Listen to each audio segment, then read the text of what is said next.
Shalom Bapak Ibu hamba Tuhan Gereja Bethel Indonesia dimanapun Anda berada. Kita ketemu lagi dalam ngeteh ngobrol teologi dan masih bersama dengan kami di sini, masih bersama dengan Bapak Pendeta Bumi Mintat selaku Kabid Teologi BPD GBI Jakarta, juga masih bersama Bapak Pendeta Petrus Tugowo selaku Ketua 3 BPD GBI Jakarta, dan masih juga bersama dengan tamu kita, narasumber kita yang luar biasa. Beliau adalah Bapak Pendeta Hengkiso MTH selaku Ketua BPP membidangi pembinaan keluarga dan WBI, BPP GBI, ya, Badan Pengurus Pusat. Dulu BPH, sekarang sudah BPP. Kira-kira seperti itu. Semoga ini informasi yang berguna. Dan masih bersama dengan saya, PD Andi Otniel, yang akan memandu pembicaraan kita sehangat dan senikmat menikmati secangkir teh. Kita ngeteh dulu, Pak. Boleh? Boleh, silakan, Pak. Bijinya Bapak Ibu kita minum dulu. Ini tehnya enak. Oh, begitu. Nanti tanya dengan yang menyiapkan. Nggak boleh disebut mereknya ya. Ini kan dia nggak bayar iklan. Saya mau sebut istri saya nama Ibu Kartika yang bikin aja, saya agak sungkan gitu. Sudah disebut. Lanjutkan. Oke, lanjutkan. Pernikahan. Kita sudah bahas pernikahan kemarin dan ada begitu banyak hal yang praktis, dan saya percaya ini semua bisa memberikan kita satu pengertian dan juga pemahaman dan juga semangat.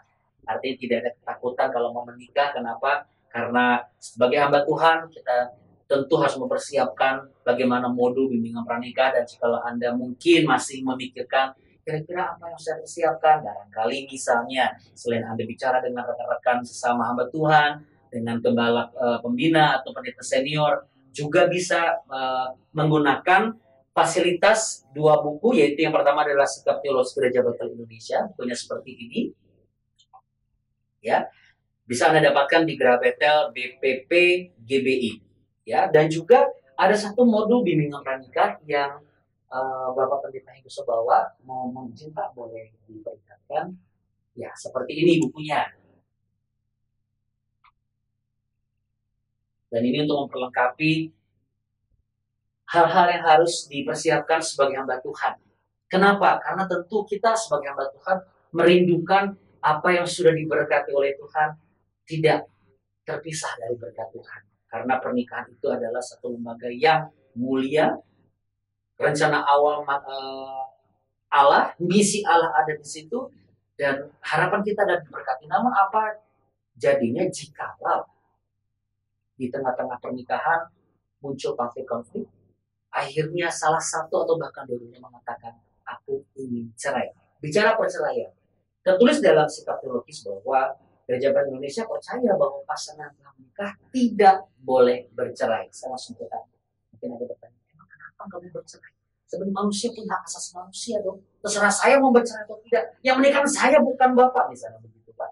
Mungkin silakan, apa pandangan Gereja Bethel Indonesia? Ya, karena idenya tadi bahwa tadi dasar teologianya bahwa pernikahan itu adalah ide karya Tuhan dan lembaga yang dibentuk, ditahbiskan oleh Tuhan sendiri. Karena dia adalah karyanya Tuhan, maka manusia tidak boleh menceraikannya. Jadi dasar teologianya seperti itu. Ya. Nah, sehingga gereja kita percaya bahwa pernikahan itu adalah untuk sampai Tuhan Yesus datang kedua kalinya atau sampai maut memisahkan suami dan istri. Tidak boleh diceraikan oleh manusia. Bagaimana jikalau, terima kasih Pak untuk penjelasannya. Bagaimana jikalau ada yang meminta untuk ditangguhkan pernikahannya karena masalah tertentu hingga dia memutuskan apakah cerai atau tidak? Dari Pak Petrus barangkali bisa menjawab hal ini. Bagaimana jikalau ada, Pak, saya tadi soalnya agak emosi. Saya sudah tidak mau lagi sama si A atau sama si B. Saya tidak mau bercerai. Artinya belum memutuskan untuk bercerai. Sampai nanti akan bercerai. Apakah itu sesuatu yang diperbolehkan sebagai hamba Tuhan? Atau bagaimana Pak Petrus, dari pandangan Pak Petrus sendiri? Sebagai pengajar pendidik.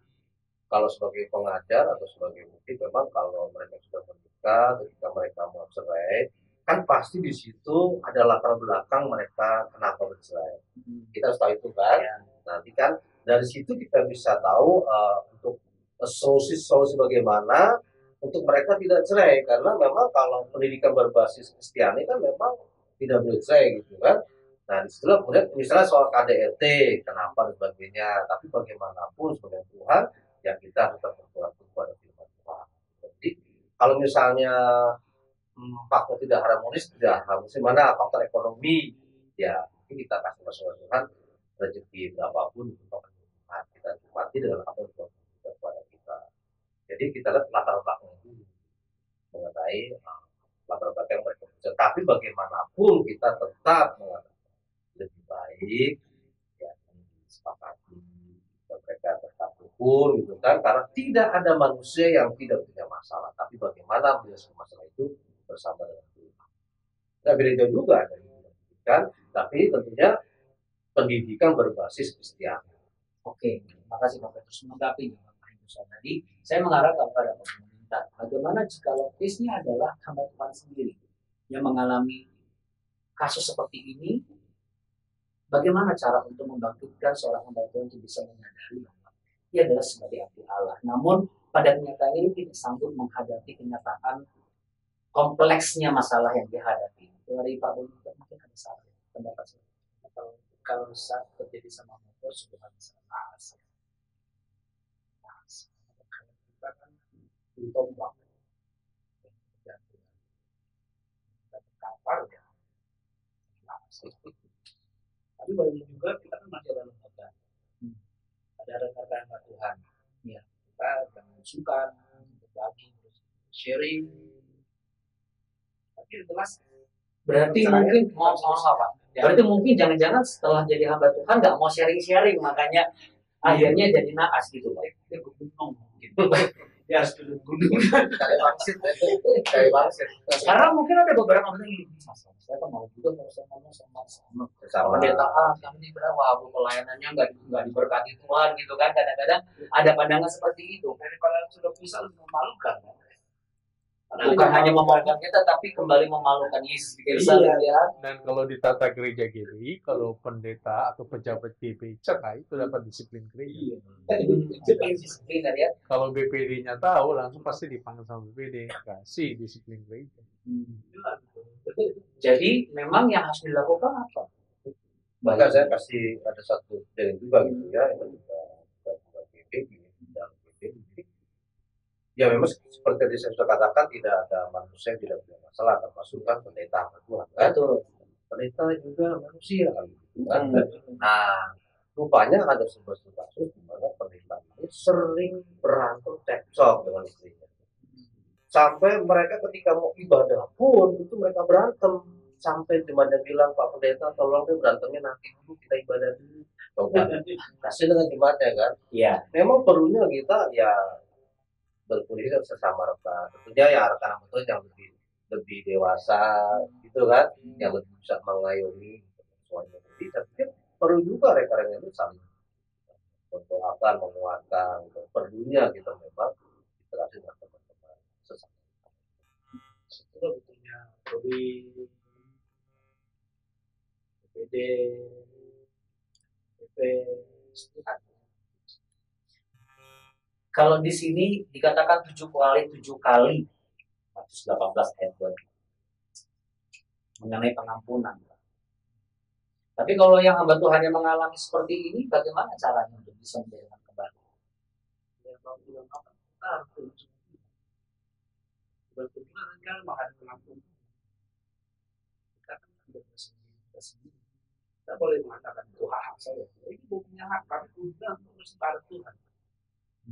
Manusia mau gimana pun arogan, tetap nggak bisa lawan Tuhan. Kita harus punya peraturan. Jadi itulah sebabnya Pak Hengkiso.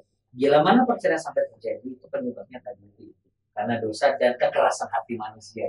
Betul. Iya gitu ya. Jadi awalnya dan memang maunya Tuhan tidak ada perceraian. Karena kan Tuhan benci kepada perceraian. Maleakhi pasalnya yang kedua ya 15 ya. Jadi kehendak Tuhan itu tidak boleh bercerai. Tapi karena kekerasan hati manusia, kemudian akhirnya diizinkan bercerai, tapi beberapa kasus ya. Nah, tapi awalnya maunya Tuhan, kehendak Tuhan yang sempurna itu nggak boleh bercerai. Nah, kalau ada pendeta yang bercerai, memang sangat disayangkan. Sebab harusnya pendeta itu level rohaninya harusnya lebih tinggi satu tingkat daripada level rohani jemaat. Ketaatannya kepada firman harusnya lebih tinggi satu tingkat daripada jemaat. Harusnya seperti itu ya. Jadi ketaatan untuk tidak bercerai harusnya lebih tinggi dari seorang hamba Tuhan. Nah, memang kita tidak bisa pungkiri, kadang-kadang kan di dalam keluarga hamba Tuhan ada banyak masalah, ada KDRT, ada perselingkuhan. Tapi justru di sinilah dilihat ketaatan daripada hamba Tuhan itu. Kan dia sudah hamba Tuhan, harusnya dia lebih super taat daripada jemaat. Gitu lah. Betul. Jadi itu sebabnya dikatakan di sini, kalaupun misalnya ada bercerai atau apa, itu bukan karena masalah ribut terus, sakit penyakit, masalah ekonomi, sosial, dan sebagainya. Karena itu tidak dibenarkan kalau untuk bercerai. Bercerai bukanlah solusinya. Betul. Ya, berarti seperti Pak Pembunutan bahwa komunikasi dan juga sharing dan diskusi, bahkan di sini ditulis rujuk disarankan setelah ada perubahan kepribadian walaupun biasanya sangat sulit. Ada alasannya di poin kelima, perceraian menimbulkan efek negatif secara spiritual, psikologikal, dan lain sebagainya. Apalagi kalau kita bicara mengenai anak, ya. Nah tentunya kalau seandainya nih ada bukan kasus hamba Tuhan, tetapi ada jemaat yang bertanya kepada kita lalu menanyakan begini, Pak, daripada saya bonyok terus tiap hari, Ke KDRT. ya. Ini kemarin saya sudah patah ini, lalu kuping saya hampir diputusin, seperti murid Yesus di Taman Getsemani. Lalu bagaimana nasib saya? Apakah saya tetap bertahan? Kira-kira dari pandangan Pak Eko sendiri, apa yang harus dilakukan sebagai hamba Tuhan GBI mengikuti apa yang sudah disepakati dalam peraturan? Kalau di dalam buku yang ditulis di sini, Sikap Teologia GBI, maka kasus-kasus KDRT itu bukan alasan untuk bercerai. Untuk kasus KDRT, kita menyarankan ada yang disebut dengan pisah sementara.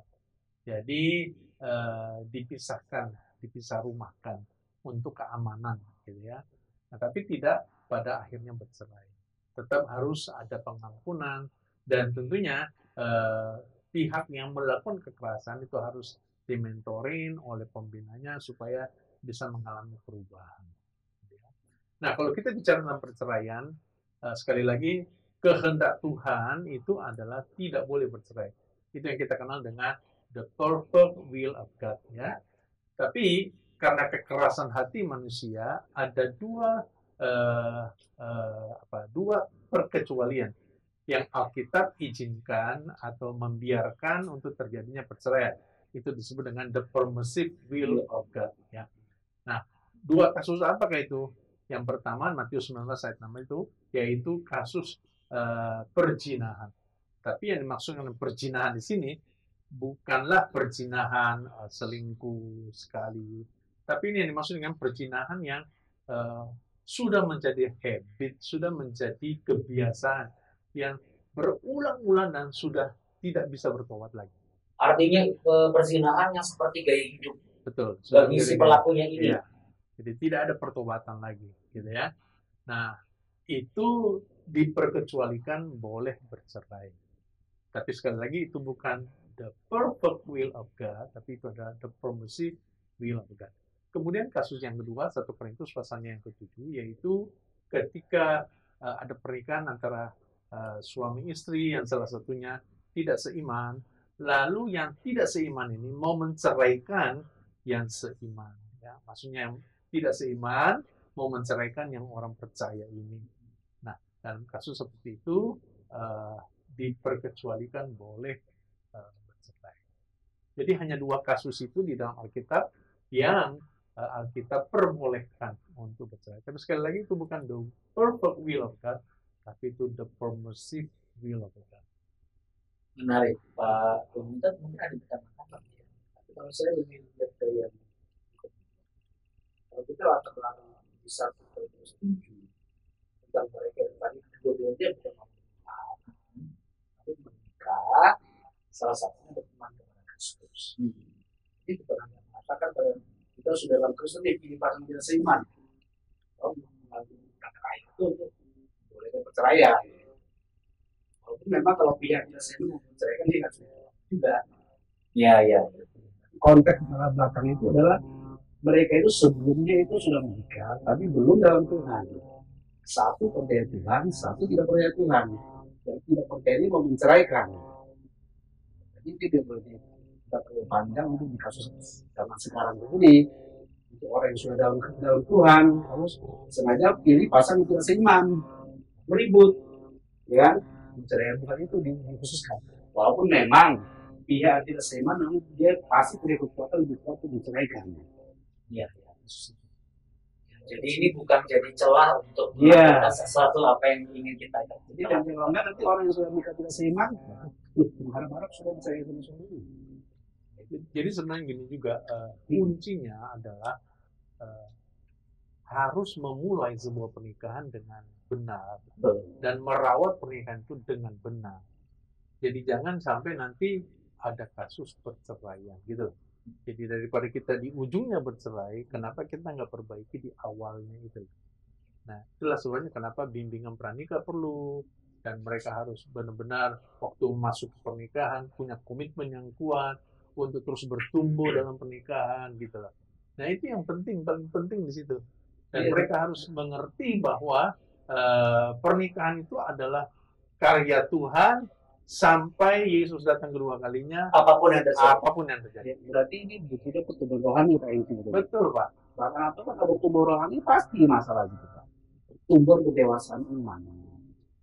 Biasanya kalau sudah ribut itu kan pertumbuhan rohaninya nggak seimbang atau mengalami stagnasi kalau dari pengalaman. Iya, karena dengan pendidikan ya. Kalau dari segi pendidikan hukum gitu ya di Indonesia ini sebetulnya prinsipnya sih sebetulnya lebih baik mereka turun. Tetapi kalau tadi Pak Andi bilang misalnya tentang kasus KDRT gitu ya, nah di sini kan ada hukum melanggar HAM gitu ya, itu memang sih diizinkan untuk cerai dengan catatan ada bukti-bukti selingkuh juga gitu kan, ada bukti-bukti itu diizinkan, tapi dalam ruang gini lebih baik aku mengatakan apa lebih bujuk saja. Jadi prinsip sebetulnya sih jangan cerai gitu. Tapi kalau memang sudah nggak bisa, ini dari segi hukum gitu ya, pendidikan hukum itu, ya dengan bukti fisik, itu sih diizinkan untuk bercerai. Gitu. Tetap hakim itu akan menyarankan, oh ya Allah gitu, ya udah ya satu bertobat lah, nggak usah melakukan lagi gitu kan, ampunilah, kasih kesempatan lah gitu kan, lebih tujuh, kasihan anaknya lah nanti gitu kan. Jadi pada prinsip sebetulnya, ya undang-undang itu sebetulnya Pak Hakim ya lebih rukun aja. Kecuali kalau udah nggak bisa, sudah melanggar HAM, buktinya ada, udah. Makanya bersama bisa pidana, jadi cuma cerai aja. Ya. Itu. Nah, kalau kita bicara mengenai perceraian, kita juga tidak lepas dari rujuk kembali. Di sini ada tentang pernikahan kembali.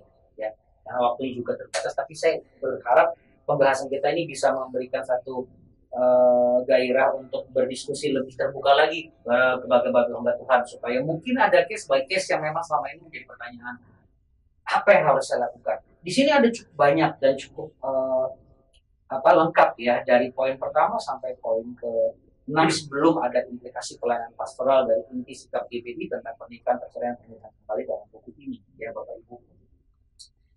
Kalau di sini ada beberapa poin bisa dilakukan pernikahan kembali kalau salah satu pasangannya itu sudah meninggal dunia.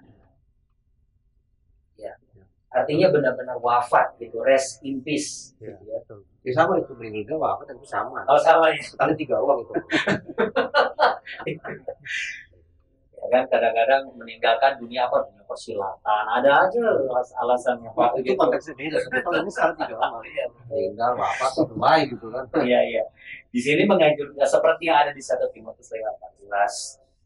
Janda muda yang tinggal mati suaminya, ya lebih baik kawin lagi. Nah, pertanyaannya nih Pak, apakah pendeta boleh mencomblangkan janda muda tersebut jikalau terjadi dalam jemaat?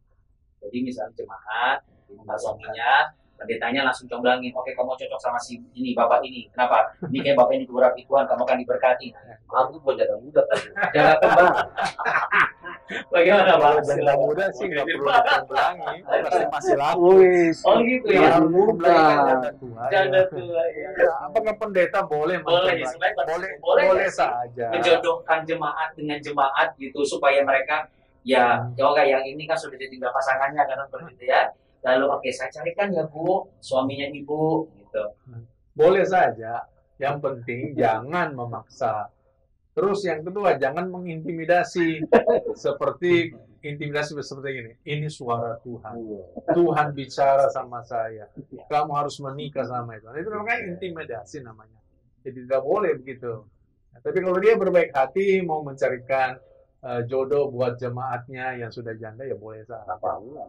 Yang penting kan dia kembang kan. Udah kembang. Semangat banget. Kalau bisa kemajuan aja nggak menarik.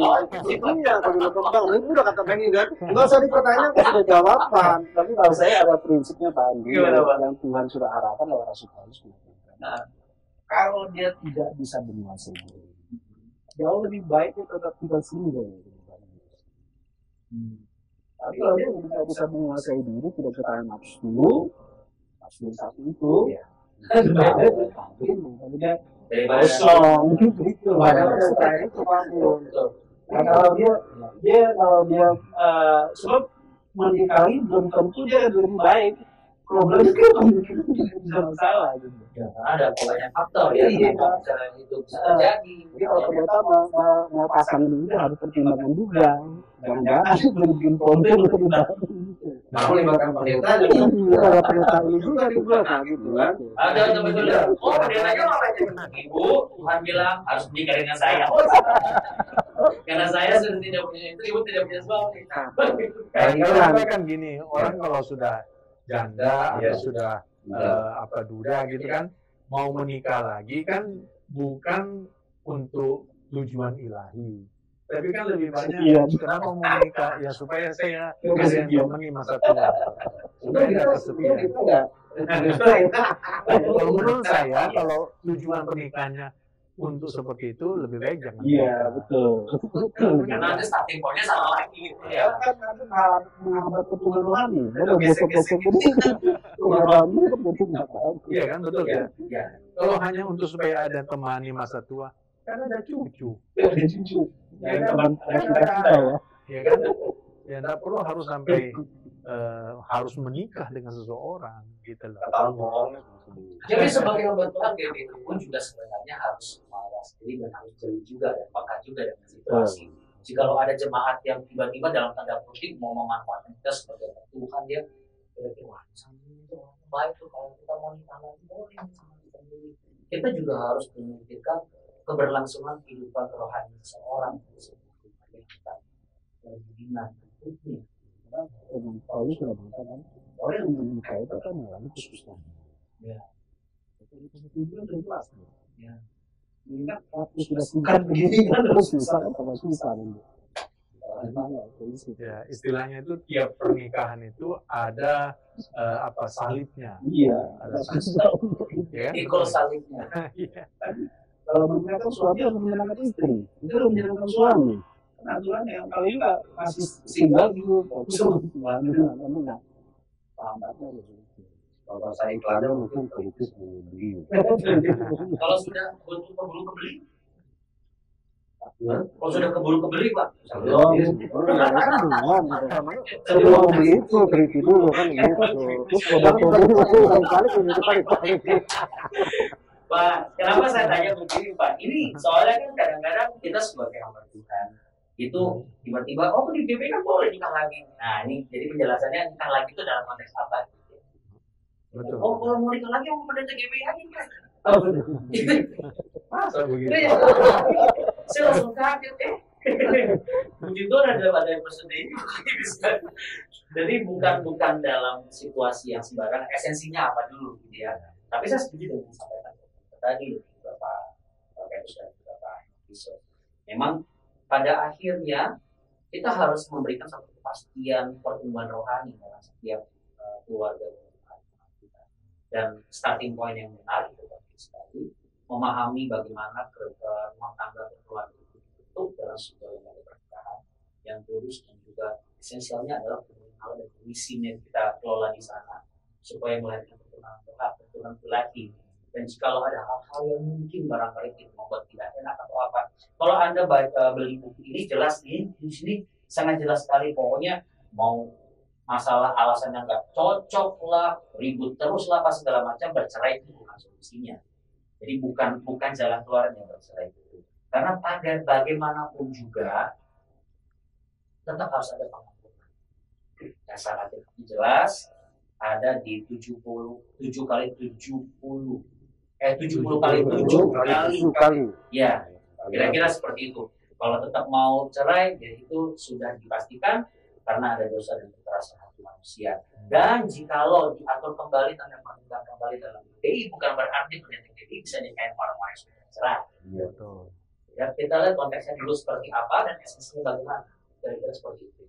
Betul. Ya, sebagai penutup Pak, apa yang Pak Iso bisa sampaikan dengan tema kita dari mulai kemarin menjalankan pernikahan, dan kemudian perceraian, dan kemudian yang sudah diputuskan oleh tim geologi Indonesia sebagai, katakanlah bukan rumusan saja, tapi juga sebagai satu panduan menunjukkan sikap kita sebagai Tuhan yang bisa diterapkan secara bersama tetap sampai di sana.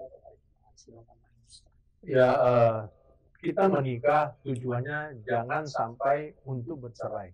Jadi menikah itu harus dari awal kita taruh di pikiran kita, saya menikah sekali untuk Yesus selamanya sampai Yesus datang kedua kalinya. Nah, dengan demikian kita tidak boleh ada keinginan sedikit untuk bercerai. Walaupun nanti dalam perjalanan keluarga kita, rumah tangga kita, ada konflik, ada masalah, ada pertentangan. Tapi pikiran kita harus sudah kita perlengkapi, tidak boleh bercerai dan tidak untuk bercerai.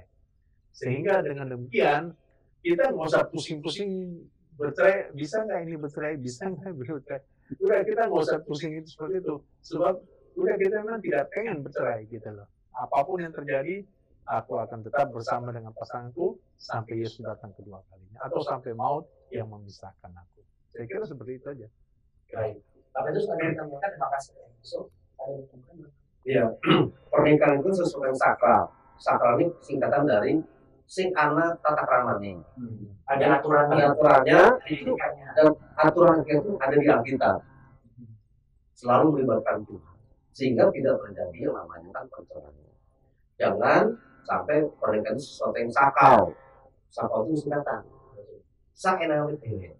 Nah, sudah terjadi perceraian. Kemudian Pak, kan sakral.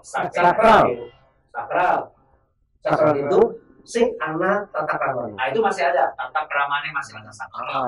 Bukan sesuatu yang sakral. Sakral itu apa? Sakral itu sak enak dewi. Terus punya Pak? Ya itu sakral. Kue. Itu udah menikah biarpun usia sudah masih gini kan, masih ngerti ini. Boleh. Boleh. Tapi saya setuju. Yang penting kan esensinya. Esensinya jangan sembarangan ya. Dan pernikahan bukan solusi ketika ada masalah-masalah seperti itu kita bahas sebelumnya, supaya tidak terjadi namanya perceraian ketika ada yang gitu. Last but not least, konklusinya Pak. Kalau saya untuk perceraian, kita harus menyuarakan dengan lantang tujuan Tuhan melarang perceraian. Ini harus kita benamkan di benak. Kita nggak boleh, walaupun sebetulnya ada peluang untuk percaya, ada peluang kembali. Jadi kita yang kita suarakan di rumah, suarakanlah Tuhan keluarga. Tuhan tidak mau perceraian. Sebagai pelayan Tuhan, saya jadi ingat ada dua titipan pertanyaan dari hamba Tuhan. Boleh nggak pendeta Gereja Baptis Indonesia itu membantu menikahkan pasangan yang tidak disetujui dari istri? Ini saya lupa kemarin baru datang. Boleh nggak? Maksudnya siapa? Jadi pasangan ini tidak direstui orang tuanya, dia lari kemana-mana, tebalanya nggak mau ini, terus dia lari ke salah satu, katakanlah pendeta kita kan dari Indonesia. Boleh nggak? Tapi itu bukan jemaatnya gitu loh Pak. Alasannya karena mereka tidak direstui orang tuanya, lari ke kita, minta kita yang berkati, tapi bukan jemaat lokal, tidak bertumbuh sama kita, boleh atau tidak? Jangan jadi pendeta yang murahan. Oke. Hanya gara-gara kita dikasih envelope atau gara-gara nanti dia janji mau jadi jemaat, lalu kita berkati mereka. Menurut saya itu kurang etis. Kurang Ya, ya. Mereka tidak direstui oleh orang tua, pasti ada penyebabnya. Harus tahu dulu penyebabnya apa. Oke. Dan kalau mereka mau diberkati di gereja kita, ada aturannya. Ya, jangan sakau itu ya. Oh Iya, iya. iya. Ada aturannya, mereka harus ikut BPN, berapa bulan sebelumnya sudah berjemaat, harus ikut ini, pemberian dan lain, kan harus ada aturannya. Kalau mereka mau mengikuti aturan kita, oke, kita berkati. Berarti pertanyaan kedua tidak perlu saya sebut, kan cuma beda di kata pernikahan sama perceraian aja. Udah nggak mungkin bisa itu. Jadi jangan jadi pendeta murahan. Betul. Ya. Apalagi pendeta GBI. Pendeta GBI tidak boleh jadi pendeta murahan. Ya. Yes. Tapi karena apa? Karena upah kita besar di surga.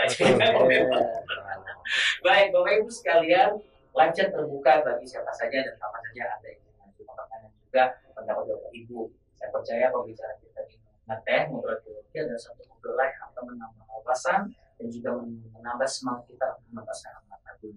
Dan akhirnya untuk semua pembicaraan kita jangan lupa ada 2 buku yang harus kita miliki sebagai hamba Tuhan agar kita memiliki sifat teologis yang sama di gereja bisa seperti ini bukunya, dan juga ada modul yang barangkali bermanfaat bagi Anda, modul yang bisa Anda dapatkan di kantor DPP Geraha Betel Indonesia, DPP Pusat.